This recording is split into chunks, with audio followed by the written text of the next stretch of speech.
भारत के प्रारंभिक इतिहास का पहला राजा जिसने अपनी बुद्धि और शक्ति के बल पर भारतीय इतिहास को एक नई दिशा दी।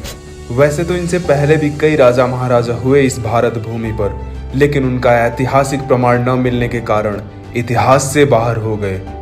प्रामाणिक तौर पर हर्यक वंश के संस्थापक सम्राट बिंबिसार भारतवर्ष के पहले राजा बने। इनका जन्म 558 ईसा पूर्व एक छोटे से हर्यक संघ में हुआ था, जिन्होंने 543 ईसा पूर्व से 492 ईसा पूर्व तक मगध महाजनपद पर शासन किया था। आइए इनके बारे में विस्तार से जानते हैं। अगर अब तक आपने मेरा चैनल सब्सक्राइब नहीं किया है तो प्लीज सब्सक्राइब कर लीजिए। मेरा कंटेंट आपके हर एक एग्जाम के लिए यूजेबल है, जहां इतिहास से प्रश्न आते हैं। भारत के प्रारंभिक एवं प्रामाणिक ऐतिहासिक काल भारतीय सभ्यता का दूसरा युग, जहां से भारत का प्राचीन इतिहास शुरू होता है। इस युग का नाम था महाजनपद काल। भारत का ऐतिहासिक काल लगभग 600 ईसा पूर्व से शुरू होता है। इसे भारतीय इतिहास का प्रारंभिक काल भी कहा जाता है, क्योंकि प्रामाणिक दृष्टिकोण से भारतीय इतिहास का लेखा जोखा इसी काल से प्रारंभ होता है। तब भारतवर्ष 16 महाजनपदों में बटा हुआ था, जहां पर राजतंत्र का उदय हो रहा था। इसके अलावा सैकड़ों कबायली एवं स्वतंत्र गणराज्य हुआ करते थे, जिनका कोई भी राजा नहीं था। अनेक व्यक्तियों द्वारा संचालित होने वाला ग्राम पंचायत व्यवस्था थी।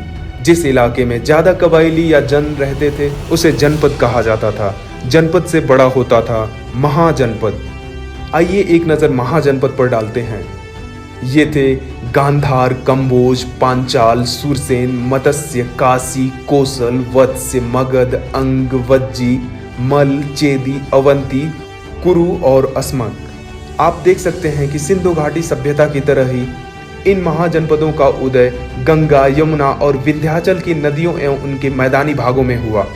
बिंबिसार के नेतृत्व में मगध भारत का पहला शक्तिशाली राजतंत्र बना। सवाल ये है कि इन सभी महाजनपदों में मगध ही सर्वश्रेष्ठ क्यों कहलाया? दरअसल दक्षिण बिहार की नदियां गंगा, चंपा, सोन के मध्य स्थित मगध और 5 पहाड़ियों से घिरा हुआ प्रकृति सौंदर्य से परिपूर्ण मगध की राजधानी राजगृह भारत के इतिहास में एक सुंदर नगरीय सभ्यता संस्कृति के रूप में छाप छोड़ी। वहीं सम्राट बिंबिसार के नेतृत्व में मगध एक विशाल सैन्य शक्ति, राजनीति सत्ता के रूप में भारत का ताज बना। मगध की नगरीय सभ्यता, संस्कृति और राजनीतिक नेतृत्व ने भारत के कबायली व्यवस्था एवं गणराज्यों को एक संगठित राज्य का एहसास दिलाया। लोग अब अपने कबीले और जनपदों से ऊपर उठकर भारतवर्ष के प्रति निष्ठा रखने लगे। तभी तो बाकी के महाजनपदों ने मगध को कभी अपना आदर्श माना तो कभी उसकी छत्र छाया स्वीकार की। मगध राज्य की पहचान केवल राजगृह से पाटलिपुत्र तक नहीं रही, बल्कि भारत के कोने कोने तक मगध ही प्राचीन भारत का गौरवशाली पहचान बना। बिंबिसार मगध महाजनपद का उदय भारत में सर्वप्रथम राजनीतिक बदलाव की युगांतकारी घटना थी। मगध राज्य के संस्थापक शिशुनाग ने कई गांवों व कबीलों को मिलाकर मगध की नींव रखी। शिशुनाग द्वारा स्थापित छोटा सा मगध क्षेत्र आगे चलकर महाजनपद के रूप में उस समय उभरा, जब इसी नागवंश में उत्पन्न 5वें शासक बिंबिसार ने 15 वर्ष की आयु में मगध की राजगद्दी संभाली। सम्राट बिंबिसार का राज्य चिन्ह था शेर। उनके राजनीतिक सत्ता की पहचान हर्यक वंश के नाम से प्रसिद्ध हुई। भारतीय इतिहास में बिंबिसार को प्रथम आधिकारिक सम्राट कहा जाता है। बिंबिसार से पूर्व अन्य किसी भी राजा के बारे में कोई ऐतिहासिक प्रमाण नहीं मिलता है, इसलिए आधिकारिक तौर पर बिंबिसार को भारत का प्रथम सम्राट कहा जाता है। बिंबिसार के नेतृत्व में मगध भारत का पहला संगठित राजतंत्र बना। बहुत जल्द ही मगध का राजनीतिक प्रभुत्व अपनी सीमाओं से बाहर फैलने लगा। बिंबिसार के समय भारतीय सीमा पर 2 विदेशी आक्रमण हुए। यह उनकी राजनीति में बदलाव का बहुत बड़ा कारण बना। दरअसल भारत के पश्चिमोत्तर भाग में सामूहिक शासन प्रणाली के कारण इन राज्यों के पास कोई भी अस्थायी सेना नहीं थी। हर परिवार के एक सदस्य को सैनिक के रूप में जिम्मेदारी संभालनी पड़ती थी और जरूरत पड़ने पर सभी मिलकर अपने राज्य की रक्षा करते थे। मगर इसी क्षेत्र में आर्यों की असंतुलित सामाजिक नीति के कारण आपस में संघर्ष हुआ करता था। जबकि सीमावर्ती देश ईरान, जिसका प्राचीन नाम पर्सिया या फारस था, जहां विश्व के शक्तिशाली हखामनी साम्राज्य का शासन था, तब वहां इस्लाम नहीं था, बल्कि पारसी लोग रहते थे। इस साम्राज्य का शासक साइरस प्रथम ने इन गणराज्यों की आपसी कलह का फायदा उठाते हुए भारत पर आक्रमण कर दिया। हालांकि यह आक्रमण असफल रहा। बाद में इसी साम्राज्य का दूसरा शासक दारा, जिसे डेरियस प्रथम कहा जाता है, इसने पश्चिमोत्तर के कई गणराज्यों को जीत लिया था। एक तरफ ईरानी शासक पश्चिमोत्तर भारत में फैले आपसी संघर्ष का फायदा उठा रहे थे, दूसरी तरफ सैन्य शक्ति और राजनैतिक शक्ति में मगध आगे बढ़ रहा था। बिंबिसार भले ही मगध के शासक थे, लेकिन उनके मन में संपूर्ण भारत को एक राष्ट्र बनाना था। इन्होंने अपने शासनकाल में कई बड़े निर्णय लिए जो भारत को एकजुट करने और विदेशी ताकतों से लोहा लेने में कारगर सिद्ध हुआ। अस्थायी सेना का गठन। बिंबिसार ने भारत में सर्वप्रथम अस्थायी सेना की स्थापना की और सैनिकों के लिए प्रशिक्षण केंद्र खोला। इसलिए सम्राट बिंबिसार को भारतीय इतिहास में एक विशेष उपाधि देते हुए सैन्य सम्राट या सेना वाला सम्राट भी कहा जाता है। शासन व्यवस्था प्रणाली।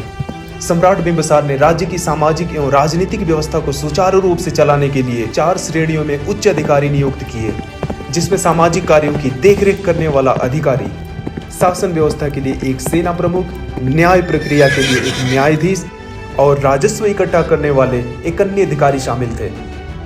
घेराबंदी किला। भारतीय इतिहास में बिंबिसार पहले ऐसे शासक बने जिन्होंने घेराबंदी किले का निर्माण शुरू किया। उन्होंने 30 मील लंबी 4 दीवारी बनाकर मगध की राजधानी राजगृह को एक अभेद्य दुर्ग के रूप में तैयार किया, जो 5 पहाड़ियों से घिरा हुआ तत्कालीन भारतवर्ष का पहला किलेबंदी शहर था। मगध की राजधानी राजगृह, जिसे राजगीर, गिरिब्रज और बिंबिसारपुरी के नामों से जाना जाता है, ऐतिहासिक दृष्टिकोण से भारत का पहला शहर है, जहां से नगरीय सभ्यता की शुरुआत मानी जाती है। इसे सम्राट बिंबिसार ने पूर्व के सिंधु घाटी सभ्यता की तरह ही एक संयोजित एवं सुंदर नगरीय योजना के आधार पर बसाया था। यहाँ जल निकासी के लिए नालियां, सुंदर गलियां एवं स्नान कुंड था। शहर की शानो शौकत को बढ़ाने के लिए पत्थरों के ऊंचे ऊंचे दरवाजे एवं भव्य राज दरबार, सुंदर फूलों का बागीचा, मनोरंजन कक्ष और चिड़ियाघर मौजूद था। शहर के अंदर छोटे बड़े बाजार तथा व्यापारियों के लिए आराम गृह था। सिंधु घाटी सभ्यता की संपूर्ण जानकारी नहीं होने के कारण ही इसे आद्य ऐतिहासिक नगर सभ्यता और राजगृह को ऐतिहासिक दृष्टिकोण से भारत का पहला नगरीय सभ्यता कहा जाता है। लौह युग क्रांति। भारत में लोहे का उपयोग सिंधु घाटी सभ्यता के बाद वैदिक काल में शुरू हुआ। लौह क्रांति का आगाज मगध की धरती से प्रारंभ हुआ। दरअसल प्रकृति ने मगध को अपार मात्रा में लोहे और तांबे का खनिज भंडार दिया है। भारत में सबसे ज्यादा लौह भंडार आज भी इसी क्षेत्र में मिलता है। सम्राट बिंबिसार ने व्यापक पैमाने पर इसका इस्तेमाल शुरू किया। कृषि उपकरण, औजार, हथियार आदि बनाए जाने लगे। इससे कृषि तथा सैन्य शक्ति में काफी वृद्धि हुई। एक महत्वपूर्ण जानकारी यह भी है कि युद्ध में हाथियों का उपयोग सर्वप्रथम मगध की सेना ने किया था। जंगली जानवरों का उपयोग सीधे तौर पर संभव नहीं था, इसलिए सम्राट बिंबिसार ने हाथी और घोड़े का प्रशिक्षण केंद्र खोला। यह भारत का पहला पशु प्रशिक्षण केंद्र था। इसी प्रकार लोहे का बना सबसे उच्च कोटि का हथियार केवल बिंबिसार की सेना के पास था, जिसमें महाशिला कंटक यंत्र सबसे महत्वपूर्ण है, जिसका प्रयोग अजातशत्रु ने कई राज्यों के खिलाफ युद्ध के मैदान में किया। लोहे और लकड़ी से बने इस यंत्र से पत्थरों को उछालकर मारा जाता था, जैसे गुलेल काम करता है। महाशिला कंटक हथियार का उपयोग प्रसिद्ध फिल्म बाहुबली में किया गया है। सम्राट बिंबिसार ने अपने राज्य विस्तार के लिए समाजवादी नीति पर काफी जोर दिया, जबकि आवश्यकता पड़ने पर सैन्य बल के जरिए शत्रुओं को अपनी ताकत का एहसास दिलाया। उन्होंने पूर्व में स्थित अंग महाजनपद को युद्ध भूमि में परास्त करके अपने अधीन किया। व्यवहारिक समझ के अधीन सम्राट बिंबिसार ने कूटनीति एवं दूरदर्शिता को महत्व देते हुए वैवाहिक संधियों पर भी जोर दिया। साम्राज्यवाद के लिए समाजवाद के रास्ते पर चलते हुए कई शादियां की। वैशाली की लिच्छवी राजकुमारी जलन्ना, कौशल नरेश प्रसेनजीत की बहन कोशिला देवी, मद्र जिसे अभी पंजाब कहा जाता है, नरेश की पुत्री रानी खेमा तथा विदेह नरेश की पुत्री रानी नासमी उनकी पत्नियां थीं। कौशल नरेश प्रसेनजीत से उन्हें काशी का राजस्व दहेज में मिला। बाद में काशी मगध के अधीन हो गया। सम्राट बिंबिसार की शादियां तलवार के बल पर नहीं हुई थी, बल्कि यह उनके व्यक्तित्व और मगध के प्रभाव को दर्शाता है। उन्होंने म्यान से तलवार निकाले बिना भी अपने व्यावहारिक समझ से मगध को विस्तृत किया। सबसे बड़ा प्रतिद्वंदी अवंती के राजा चंद्रप्रद्योत ने बिंबिसार के साथ में युद्ध किया, जिसमें उनको समझौता करना पड़ा था। चंद्रप्रद्योत जब बीमार हुए तो बिंबिसार ने अपने राजवैद्य जीवक को उपचार के लिए भेजा था। बाद में अवंती भी मगध के अधीन हो गया। भगवान बुद्ध और महावीर स्वामी के समकालीन रहे सम्राट बिंबिसार ने इन दोनों महामानवों की धार्मिक क्रांति को आगे बढ़ाने में अहम भूमिका निभाई। भगवान बुद्ध और सम्राट बिंबिसार के बीच धार्मिक संबंध की कहानी भी दिलचस्प है। सिद्धार्थ गौतम ने जब अपना राज्य कपिलवस्तु छोड़ा तो मगध आ पहुंचे, जहां राजगृह के पांडव पर्वत पर बिंबिसार सिद्धार्थ गौतम से मिले और निवेदन किया, हे सिद्धार्थ, आपके पिता मेरे परम मित्र हैं। यदि आप अपना पैतृक राज्य नहीं चाहते हैं तो मैं आपको अपना आधा राज्य दे रहा हूं, कृपा करके आप इसे ग्रहण करें। सिद्धार्थ गौतम ने अस्वीकार करते हुए कहा, महाराज, मुझे ना तो राज्य की जरूरत है और ना ही भोग की।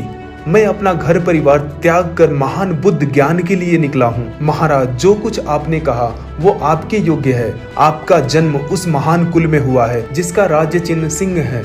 आप अपने मित्रों एवं प्रजा के शुभचिंतक हैं, ये आपके कुल का स्वभाव है। सम्राट बिंबिसार ने सिद्धार्थ गौतम से कहा, हे सिद्धार्थ, जब आपको दिव्य ज्ञान प्राप्त हो जाएगा तो इसी प्रकार आप हमारे राज्य में जरूर आइएगा। सिद्धार्थ ने बिंबिसार के प्रस्ताव को स्वीकार कर लिया और ज्ञान प्राप्ति के बाद पुनः राजगृह आकर सम्राट बिंबिसार से मिले तथा उनकी भेंट की हुई बौद्ध धर्म की संपत्ति के रूप में वेणु विहार को स्वीकार किया। वेणु विहार बौद्ध धर्म की पहली जमीनी पहचान बनी और मगध के चारों दिशाओं में ऐसे ही विहार का निर्माण होने लगा। मगध पूरी तरह से विहारमय हो गया और कालांतर में विहार से बिहार कहलाया, जो कि विहार आज एक राज्य है।